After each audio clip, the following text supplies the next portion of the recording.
was it a relationship? Here's the thing. I know TT got upset with me when I said that she was too clingy. It was given too much too soon. This story didn't break in a courtroom. It didn't come from a press release. It didn't even come from mainstream media. It came from a microphone and a reputation. When Tasha K said she had receipts, the internet reacted instantly. Not because anyone had seen them, but because of who was being discussed. Teyana Taylor, a name rarely attached to chaos, a public image built on control, talent, and silence. So when Tasha K hinted that there was more behind the scenes than fans had ever been told, something shifted. Clips spread, reactions exploded, and suddenly everyone was asking the same question. If this is just gossip, why does it feel so sensitive? Because this isn't about what's been proven, it's about what's being claimed, what's being suggested, and why certain stories trigger panic while others disappear. Stay with us because once receipts enter the conversation, narratives change fast. There are two words that instantly change the temperature of the internet. I have receipts. When Tasha K used that phrase in connection with Teyana Taylor, it wasn't just another gossip moment, it became a trigger event. Because in digital culture, receipts don't just imply information, they imply proof, and proof, real or perceived, changes how people listen. Tasha K is not new to controversy. Her audience doesn't tune in expecting polished journalism. They tune in expecting bold claims, strong confidence, and the suggestion that what's being said is too uncomfortable for traditional platforms to touch. That reputation matters. When someone unknown makes a claim, the internet shrugs. When someone known for disruption does it, the internet leans in. What made this moment different was how carefully it was framed. There was no document shown, no screenshot displayed, no timeline officially laid out. Instead, there were hints, tone shifts, pauses, statements like "I've seen things and this isn't random." That's all it takes. Because audiences don't actually need evidence to engage, they need confidence. And confidence signals authority. Within hours, reaction channels lit up, but notice how they spoke. No one said, "This is true, this is confirmed." They said, "If receipts exist, if what she's saying is accurate, allegedly." That language matters. It keeps creators safe while still feeding speculation. This is how modern exposé culture works. It doesn't declare, it invites. And once invited, the audience does the rest. Comment sections turned into investigation hubs. Fans revisited old interviews. People searched for patterns that may or may not exist. Not because they were told to, but because the word receipts activates a specific instinct. Something has already been decided. You just haven't seen it yet. That belief is powerful. Especially when the subject is someone whose public image is built on distance and privacy. Teyana Taylor has never overshared. She doesn't live online. She doesn't explain every move.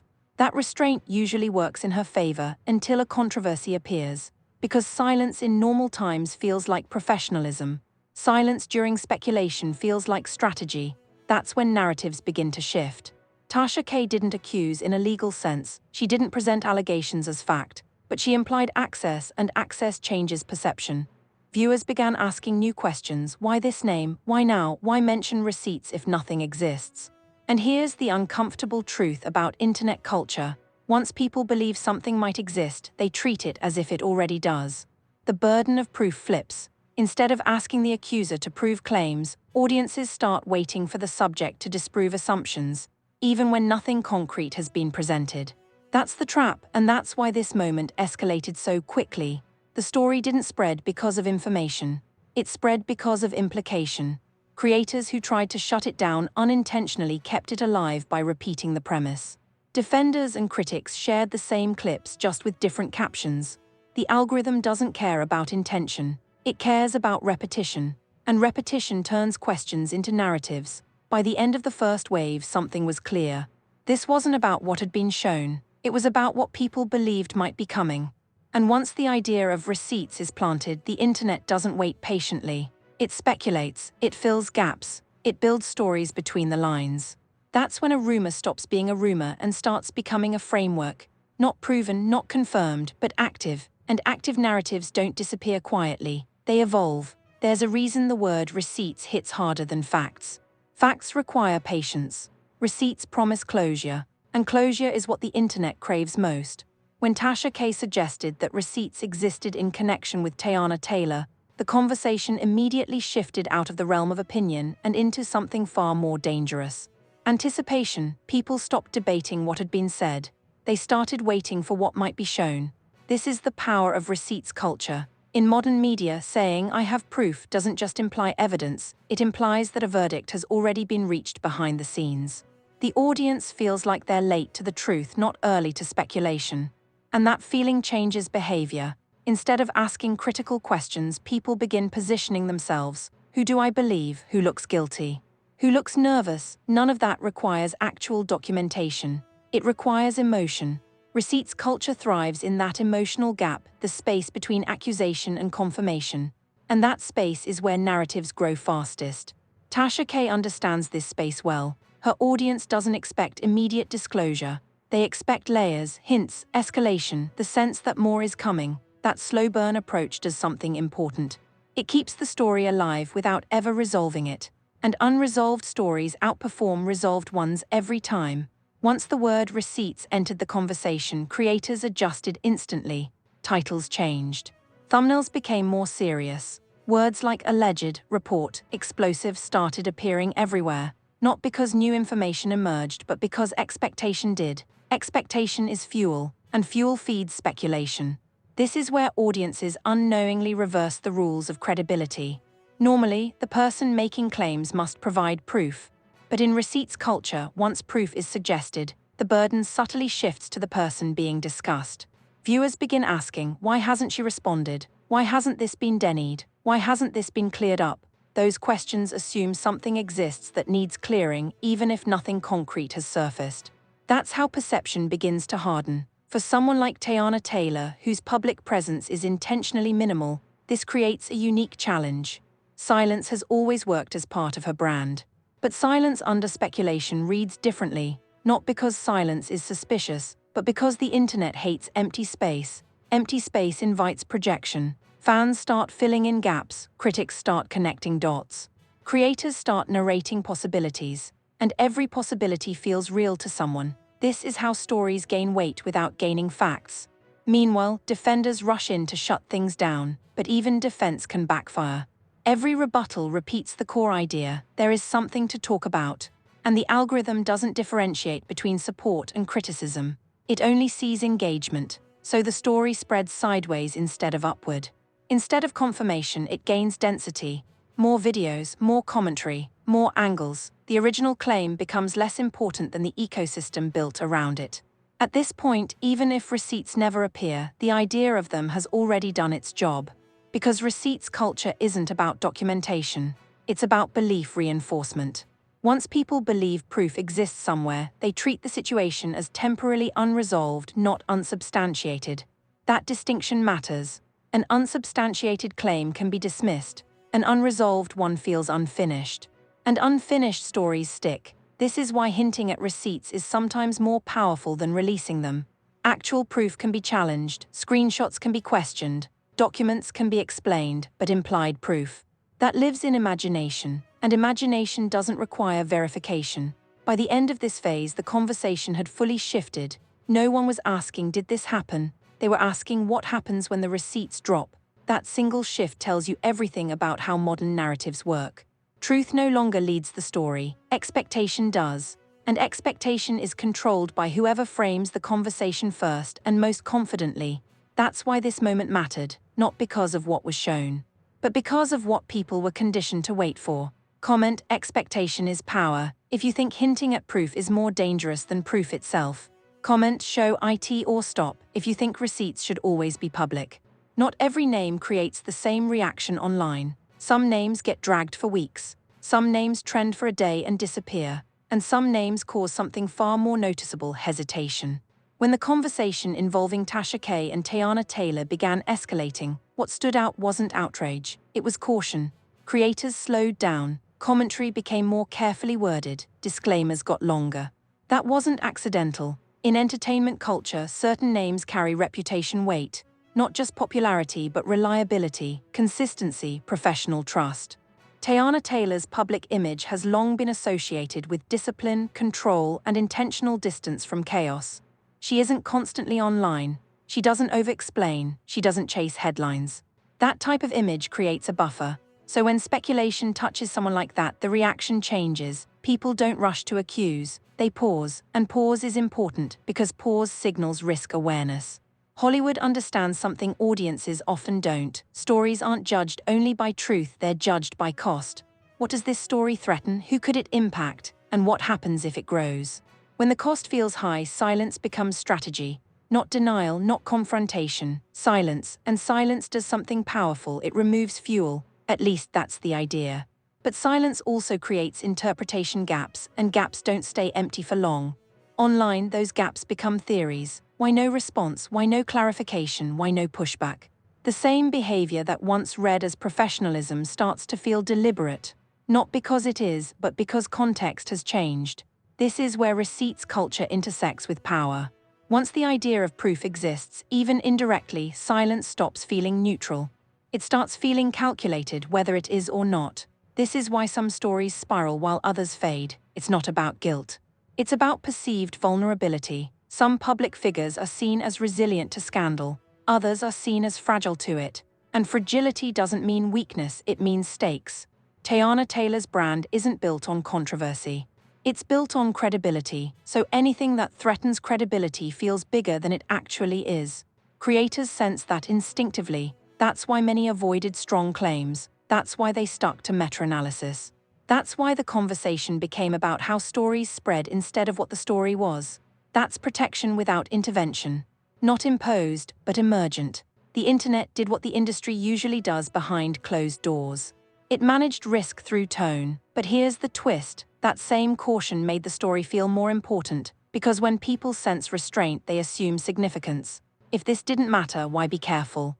That question alone keeps narratives alive. This is how power dynamics shape storytelling without ever being acknowledged. No phone calls, no cease and desists, no visible pressure, just collective hesitation. And hesitation tells a story of its own. By this point, the conversation had fully shifted again. It wasn't, is this true? It was, why does this feel untouchable? That question doesn't accuse anyone, but it frames everything that follows. And once a story is framed as sensitive, it stops being disposable. It becomes archived. Something people remember, something people revisit, something people wait to see resurface. This is how names gain narrative gravity.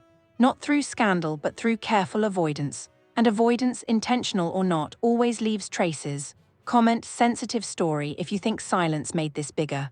Comment just image if you think people overread reputation. Like thumbs up, subscribe bell and share this. Part 4 breaks down how audiences and creators unknowingly help stabilize these narratives. At Tasha at Teyana Taylor, number Hollywood power, number narrative control, number receipts culture, number YouTube documentary, number media psychology. By this stage of the story, something strange had happened. No new receipts had surfaced, no additional claims were made, no confirmations appeared. And yet the conversation didn't stop, it stabilized. That's the moment most people misunderstand. They assume controversy only lives when new information appears.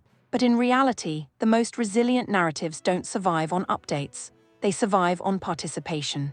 Once the discussion around Tasha K and Teyana Taylor reached a certain size, it no longer needed momentum from the source. The audience became the engine. Every reaction video asking, "What do you think?" Every comment saying something feels off.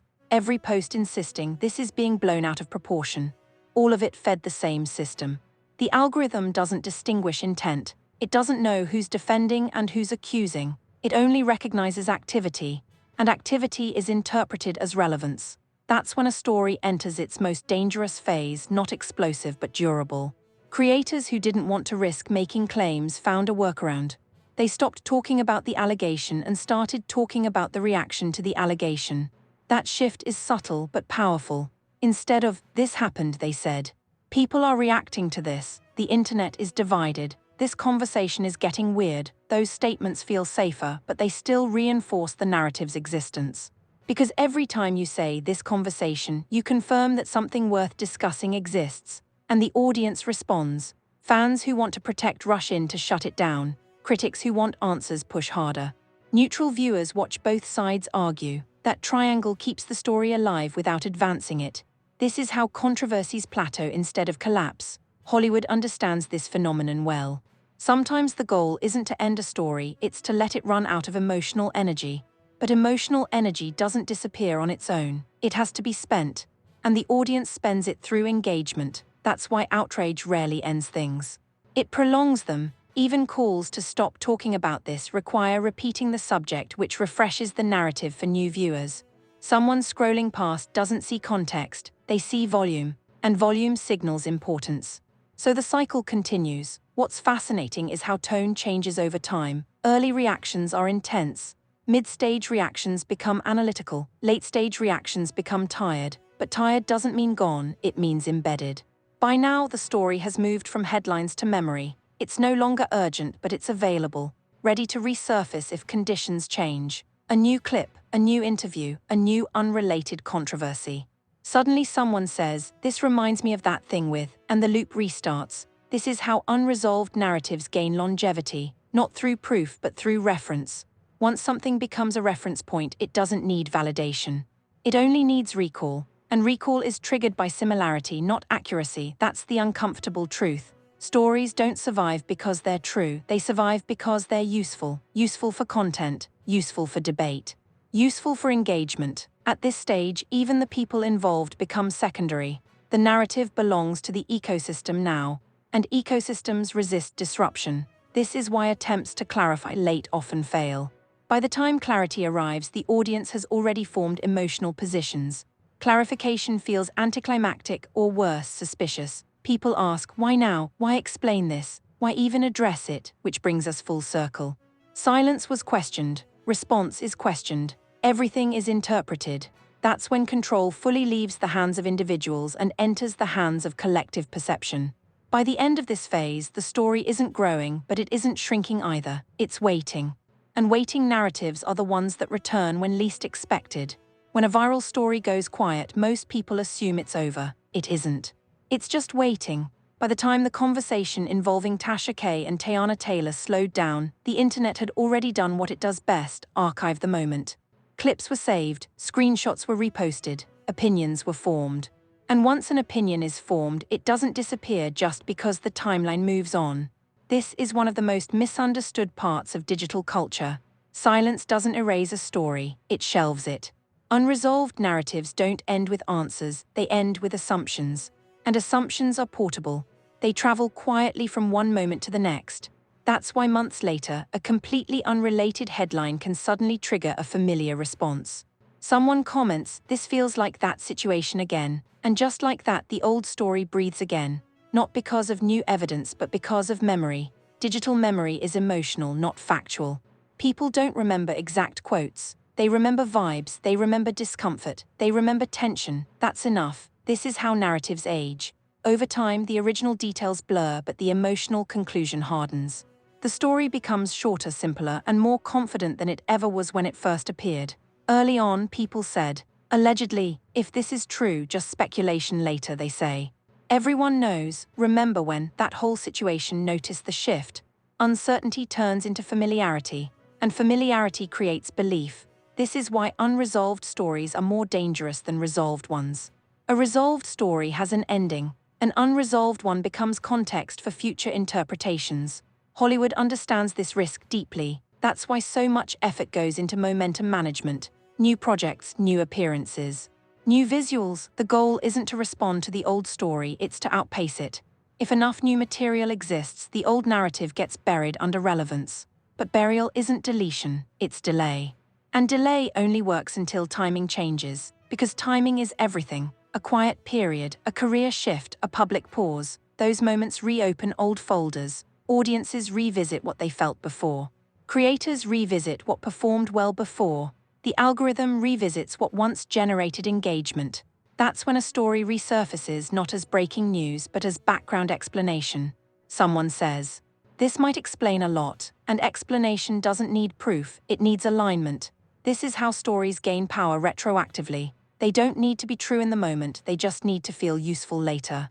By now, the story involving Tasha K and Teyana Taylor exists in a suspended state. Not active, not dead, available, ready to be referenced. And that availability subtly shapes perception. Future silence gets read differently. Future confidence gets questioned. Future narratives get filtered through past assumptions. Not because anyone decided this consciously, but because humans seek continuity. We want stories to make sense over time. And when facts are missing, we supply them ourselves. This is the long tail of viral drama. It doesn't explode forever, it echoes, quietly, persistently, patiently. By the time people say that was so long ago, the story has already done its work. It has shaped expectation, and expectation influences reaction. That's why some controversies never fully disappear. They just wait for the next moment when they seem relevant again. By the end of every viral controversy, there's a moment most people miss. It's not when the story peaks. It's not when the clips stop trending. It's when the audience quietly decides what to believe without ever being told to. That's where this story ultimately landed. Not in confirmation, not in denial, but in interpretation. When Tasha K suggested that receipts existed, and when Teyana Taylor remained silent, the internet did what it always does in the absence of clarity. It chose meaning, and meaning doesn't come from facts alone, it comes from context, tone, and timing. Nothing definitive was ever placed on the table. No document changed hands publicly. No statement closed the loop. Yet the story still mattered. Why? Because humans are uncomfortable with uncertainty. We want beginnings, middles, and ends. We want causes and effects. We want stories that make sense. When those things are missing, we don't wait forever. We fill the gaps. That's the quiet truth about belief in the digital age. Belief isn't imposed, it's assembled, piece by piece, clip by clip, reaction by reaction. This is why unanswered questions are more powerful than answers. An answer can be challenged. A question can live forever. Once a question becomes culturally familiar, it stops needing justification. It becomes a reference point, something people feel rather than analyze.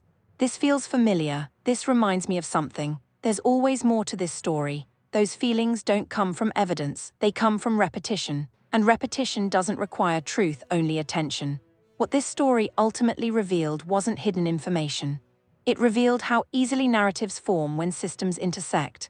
A commentator known for disruption, a public figure known for restraint, an audience trained to decode implication. That combination is combustible, even without proof. The most unsettling part is this: no one has to be lying for harm to occur. Speculation can reshape perception. Silence can be misread. Timing can amplify everything. And once perception shifts, it's almost impossible to fully reverse. That's the power of suggestion. It doesn't say this happened, it says what if. And what if is enough to keep people watching, talking, and remembering. This doesn't mean audiences are foolish, it means they're human. We seek coherence, we seek patterns. We seek stories that explain discomfort. And when official narratives don't provide closure, unofficial ones step in. That's not conspiracy, it's psychology. So what does this story really tell us? Not who was right, not who was wrong, but how fragile trust becomes when information is incomplete. It shows us that power today isn't just about who speaks, it's about who doesn't have to. It shows us that silence can protect, confuse, or simply exist, but it will always be interpreted. And it shows us something uncomfortable about our role as viewers. Every time we lean into ambiguity, we reward it. Every time we share speculation, we extend its life. Every time we say, "I'm just asking questions," we participate in shaping belief. This story didn't need an ending to leave an impact, because its impact wasn't informational, it was emotional. And emotional stories don't resolve, they echo. They resurface when timing changes. They get reinterpreted through new lenses. They become part of the background noise that shapes how we see people, even when we don't realize it. That's why the most dangerous narratives aren't lies. They're unanswered, because unanswered questions don't disappear, they wait. If this series made you rethink how viral stories work, comment, question everything, brain. If you think silence is the most powerful narrative tool of all, comment silence SBAKS. Like, thumbs up, subscribe, bell, and share this documentary. Because in the age of the internet, belief travels faster than truth. At Tasha, at Teyana Taylor, number media illusion, number receipts culture, number viral narratives, number YouTube documentary, number internet truth.